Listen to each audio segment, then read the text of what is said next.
Welcome to Daily Current Affair. Today is 5th of November 2022. The question is, who is the first voter of independent India? That is Shyam Sharan Negi. तो श्याम शरण नेगी जो हिमाचल प्रदेश के Kinnaur district के रहने वाले हैं, वो इंडिया के सबसे पहले वोटर हैं इंडिपेंडेंट इंडिया के. सो इनकी एज कितनी है? 106 ईयर्स ओल्ड श्याम शरण नेगी थे. The first voter of independent India exercise his right to the franchise for the 34th time. मतलब कि 34वीं बार इन्होंने वोट डाला है. टोटल मिला के जिस तरह के ग्राम पंचायत के इलेक्शंस होते हैं, विधानसभा के इलेक्शन होते हैं और एमपी के इलेक्शंस होते हैं, तो वो सब मिला के 34th टाइम इन्होंने इलेक्शन में पार्टिसिपेट किया है. और ये किन्नौर डिस्ट्रिक्ट के रहने वाले हैं इन हिमाचल प्रदेश. तो नेगी इंडिपेंडेंट इंडिया के सबसे पहले वोटर हैं. He is from Himachal Pradesh Kinnaur. So 34th time ये इलेक्शन इस बार पार्टिसिपेट कर रहे हैं और 14 विधानसभा के इलेक्शन में इन्होंने पार्टिसिपेट किया है. He cast his vote through a postal ballot for the first time. आपको पता है हिमाचल प्रदेश में आजकल विधानसभा के इलेक्शंस हो रहे हैं, तो उन्होंने जो काफ़ी ओल्ड एज के पर्सनस हैं उनके लिए क्या हुआ, पोस्टल बैलेट के थ्रू जो है उनका वोट लिया गया है उनके घर जाके. तो फर्स्ट टाइम इन्होंने इस तरह से पोस्टल बैलेट के थ्रू जो है अपना वोट दिया है. He has also been made a state election icon in 2014 के इलेक्शन के लिए. So how many states and UTs celebrates their formation day on November 1st? That is 7 state and 2 UTs. तो आपने ये ध्यान रखना है, काफ़ी इंपॉर्टेंट है. मतलब कि 7 स्टेट और 2 UTs 1 नवंबर के दिन जो है वो बनी थी. तो 1 नवंबर 7 UTs, ठीक है. 28 हमारे पास स्टेट्स हैं, उसमें से 7 जो स्टेट्स हैं उनका फॉर्मेशन 1 नवंबर को हुआ था और 2 जो हमारे पास यूटीज़ हैं, ठीक है. लाइक वो 7 स्टेट्स कौन कौन सी हैं? आंध्र प्रदेश, केरला, कर्नाटका, मध्य प्रदेश, ठीक है, जो कि 1956 1 नवंबर 1956 को एग्जिस्टेंस में आए थे. अब Punjab and Haryana they were carved as separate state in 1966. और उसके बाद छत्तीसगढ़ कब बना था? 2002 में, 1 नवंबर 2002. उसी के बेस पे जो हमारे पास 2 यूटीज़ हैं, they are Lakshadweep and Pondicherry. So Lakshadweep 1 नवंबर 1956 को ये सेपरेट हुआ था फ्रॉम मालाबार डिस्ट्रिक्ट से, ठीक है. और उसके बाद क्या हुआ था, इनका नाम जो है लक्काद्वीप, मिनिकॉय और अमीनदीवी, मतलब कि ये 3 आइलैंड्स थे, ठीक है. और 1 नवंबर 1973 को क्या कर दिया गया, इन तीनों को आपस में जोड़ के इनका नाम एक रखा गया, दैट इज़ लक्षद्वीप, नाम जो इनका एडॉप्ट किया गया. उसके बाद पौंडीचेरी आया. पौंडीचेरी कब हुआ था? ये इंडिया को ट्रांसफ़र किया गया था 1 नवंबर 1954 को. तभी जो ये 7 स्टेट्स हैं और 2 यूटीज़ हैं, ये अपना जो फॉर्मेशन डे है वो 1 नवंबर को मनाती हैं. So which state launched citizen engagement and communication programme. मतलब कि इस तरह का ये प्रोग्राम है, आप नाम से पता चल रहा है कि सिटीजन के लिए है, उनको एंगेज करना, ठीक है, सिटीजन को एंगेज करना एंड कम्युनिकेशन प्रोग्राम, उनके साथ कम्युनिकेट करना, ठीक है, बाय गवर्नमेंट. हमारे पास किसी भी स्टेट की गवर्नमेंट होगी, ठीक है. कौन से स्टेट ने किया है? मेघालय ने किया है. तो मेघालय स्टेट की गवर्नमेंट जो है उन्होंने एक प्रोग्राम लॉन्च किया है जिसके थ्रू वो क्या करेंगे, सिटीजनशिप, जो वहाँ के सिटीजन हैं उनको एंगेज करेंगे, उनके साथ कम्युनिकेट करेंगे कि उनको कितना बेनिफिट मिल रहा है, जो भी वो स्कीम जो है लॉन्च हो रही है उनका कितना बेनिफिट हो रहा है और क्या इसमें वो चेंजेस चाहते हैं. तो इस तरह का प्रोग्राम जो है वो मेघालय गवर्नमेंट ने स्टार्ट किया गया है, ठीक है. तो चीफ मिनिस्टर कौन है? कोनराड के सांगमा, ठीक है, कोनराड के सांगमा, ये हमारे पास चीफ मिनिस्टर है मेघालय के. The Meghalaya government has initiated various welfare programs, ठीक है, and the information should be disseminated for the larger benefit of the public. मतलब कि जो पब्लिक है उनके पास जो है ये जितने भी वेलफेयर प्रोग्राम है जो स्टेट में रन हो रहे हैं वो लोगों को पता नहीं चलते हैं कि, ठीक है. तो क्या होगा, उसके लिए उन्होंने citizen engagement and communication program जो है स्टार्ट किया गया है, जिसके थ्रू वो जितने भी वेलफेयर प्रोग्राम है वो हर एक पर्सन को पता चले कि क्या क्या प्रोग्राम चल रहे हैं और ताकि वो सारे लोग क्या करें, उसका बेनिफिट ले सकें. So India signed the Economic Cooperation and Trade Agreement with which country? That is Australia. तो इंडिया एंड ऑस्ट्रेलिया ने economic cooperation and trade agreement जो है वो साइन किया गया है। ठीक है, इसका मतलब क्या है? इसका मतलब ये है कि जिस तरह से हमारे पास यहाँ पे इंडिया है, ठीक है, और यहाँ पे ऑस्ट्रेलिया है। सपोज इंडिया से कोई मर्चेंट है, वो अपना सामान लेके जाएगा ऑस्ट्रेलिया, ठीक है। अब ऑस्ट्रेलिया में एंट्री तभी मिलेगी जब वहाँ पे क्या देना पड़ेगा, बहुत सारा टैक्स देना पड़ेगा। तो ऑस्ट्रेलिया तो अपने हिसाब से कुछ भी टैक्स लगा सकता है, बट जो सेटा ECTA एग्रीमेंट है, इसके थ्रू क्या होगा, एक बहुत ही कम जो है टैक्स जो है वो ऑस्ट्रेलिया लगाएगा इंडिया के सामान के ऊपर। और इसी तरह से ये वाइस वर्सा होगा, जिस तरह से ऑस्ट्रेलिया वाले सामान भेजेंगे इंडिया के लिए, तो इंडिया तो अपनी मर्जी से कितना भी टैक्स लगा सकता है अपने पैसा कमाने के लिए, बट इस एग्रीमेंट के थ्रू क्या होगा, एक पर्टिकुलर रेंज होगी टैक्स की, वही इम्प्लीमेंट होगी, ठीक है, उससे ज़्यादा नहीं होगा। इस तरह से क्या होगा, हमारे पास इंडिया और ऑस्ट्रेलिया के बीच में ट्रेड्स काफ़ी अच्छे से होगा। सो यूनियन मिनिस्टर हमारे पास कौन है, दैट इज़ पीयूष गोयल। इन्होंने ये वर्चुअल मीटिंग की थी विद ऑस्ट्रेलियन काउंटर पार्ट के साथ, और ये ECTA एग्रीमेंट जो है ये साइन किया है। तो ये ECTA एग्रीमेंट किस किस के बीच में है, इंडिया एंड ऑस्ट्रेलिया।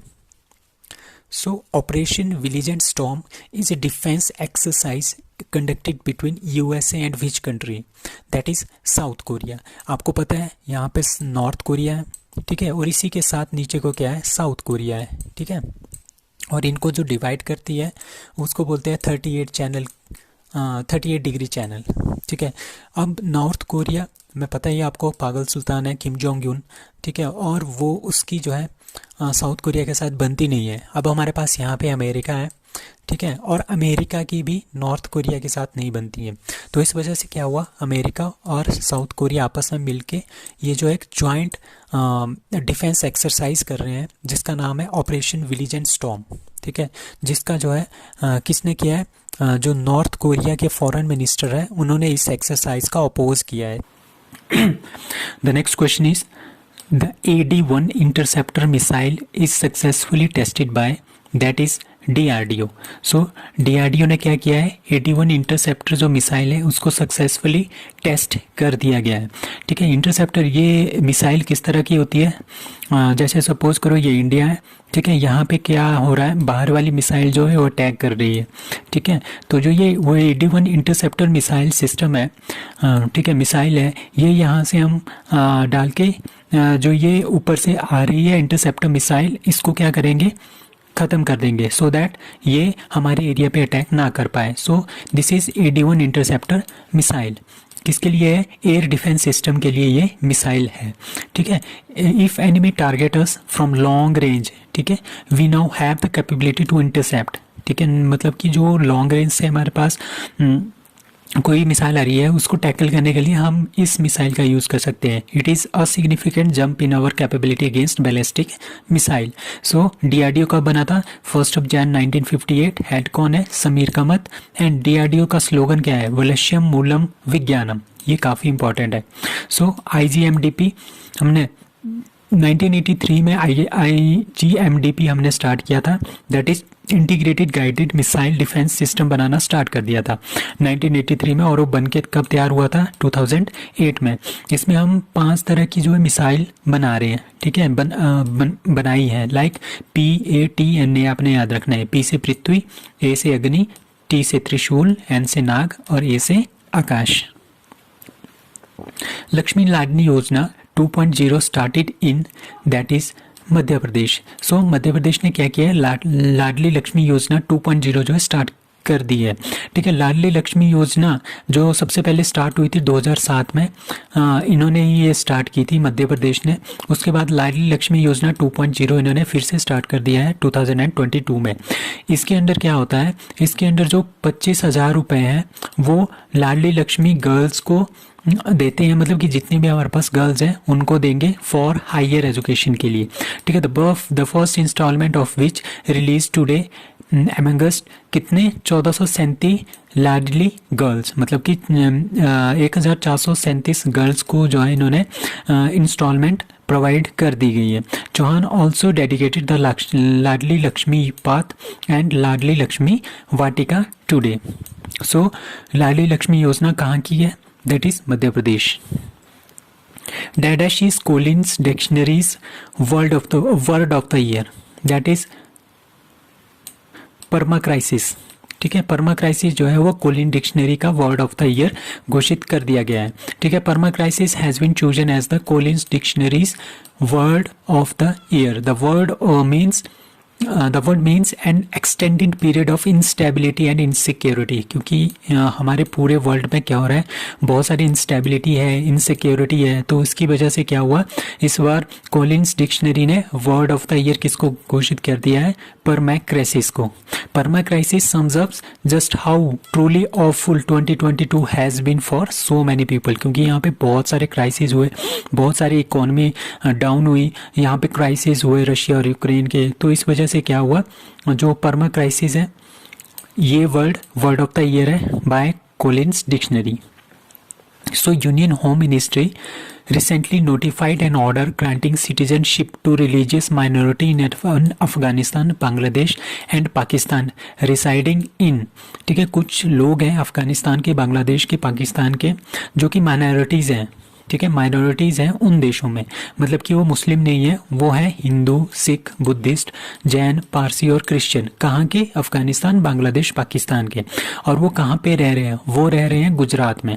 ठीक है, तो गुजरात वालों ने, उन्होंने क्या किया है, यूनियन होम मिनिस्ट्री ने क्या किया है, इनको सिटीजनशिप देने के लिए जो है वो नोटिफाई कर दिया है कि इनको सिटीजनशिप दी जाए। ठीक है, और ये कहाँ पे रह रहे हैं, ये आनंद एंड महसाना डिस्ट्रिक्ट, जो गुजरात की आनंद एंड महसाना डिस्ट्रिक्ट है, वहाँ पे रह रहे हैं। कहाँ के, ये अफगानिस्तान, बांग्लादेश और पाकिस्तान के नॉन मुस्लिम्स।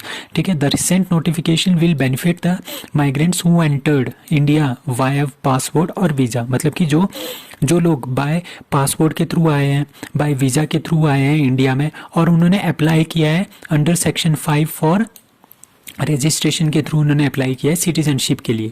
ठीक है, the candidates who applied for the Indian citizenship, among जो ये पीपल आए हैं, इन्होंने जो इंडियन सिटीजनशिप के लिए अप्लाई किया गया है, वो पहले इन्वेस्टिगेट होंगे। कौन इनको इन्वेस्टिगेट करेगा, इंटेलिजेंस ब्यूरो इनको इन्वेस्टिगेट करेगा, कोई कुछ प्रॉब्लम तो नहीं है, उसके बाद ही इनको क्या दी जाएगी, सिटीजनशिप दी जाएगी।